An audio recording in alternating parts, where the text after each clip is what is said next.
ძირითადი ხაზების გავლება არავითარ შემთხვევაში არ უნდა ხდებოდეს წინა საარჩევნო ან არჩევნების დროს ჩვენი აზრით და რაც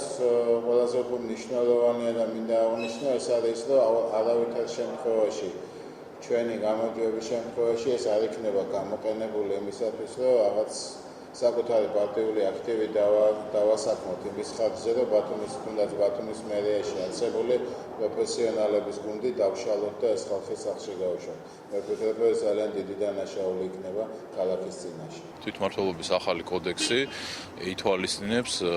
იმას, რომ როგორც კი ძალაში შევა ეს კოდექსი და ეს ძალაში შედის არჩევნების დასრულებისთანავე, ანუ საბოლოო შედეგების გამოქვეყნებისთანავე,